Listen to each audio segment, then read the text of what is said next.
2025માં petrol ગાડી લેવાનું વિચારો છો તો આ વિડીયો આખો જોઈ લેજો, નહીંતર બહુ મોટો ફટકો પડી શકે છે. સો બેસિકલી ભાઈ આપણી ગવર્મેન્ટે કીધું છે કે ભાઈ ઓગસ્ટ સપ્ટેમ્બર તમને ખબર પડી જશે કે E27 ફ્યુલ ક્યારે ઇન્ટ્રોડ્યુસ થવાનું છે.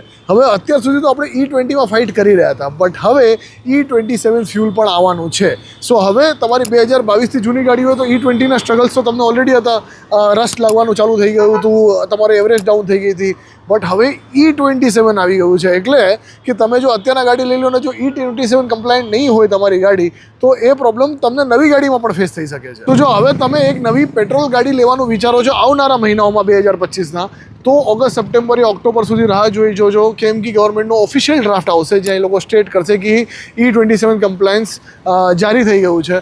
શું છે કે જે બધી કંપનીઝ છે, કાર મેન્યુફેક્ચરિંગ કંપનીઝ, એ પણ પોતાની ગાડીઓને E27 બનાવવાનું ચાલુ કરશે, જેવી રીતે 2022 પછીની બધી ગાડીઓ E20 કમ્પ્લાયન્સવાળી હતી. સો આના માટે તમે રાહ જોઈ શકો છો, અને નથી રાહ જોવાતી તો CNG અથવા ડીઝલવાળા ઓપ્શનમાં જાઓ. બાકી હું તો કહીશ કે અગર પેટ્રોલ લેવી છે તો થોડીક રાહ તો જોઈએ જ લેજો. અને જો તમને એવું ડાઉટ હોય કે ભાઈ CNGમાં તો પેટ્રોલ આવશે ને, તો CNGમાં કમ્પેરેટિવલી ઓછું પેટ્રોલ આવશે, તો કમ્પેરેટિવલી ઓછી પ્રોબ્લેમ આવે. અને આ તો એટલે કે તમને ઇમરજન્સી છે ગાડીમાં. બાકી હું તો કહું છું કે 2-3 મહિના રાહ જોઈ લેજો, અને ઓફકોર્સ આવા જ વિડીયો માટે ફોલો કરતા રહેજો ઓટોમે રાખીને.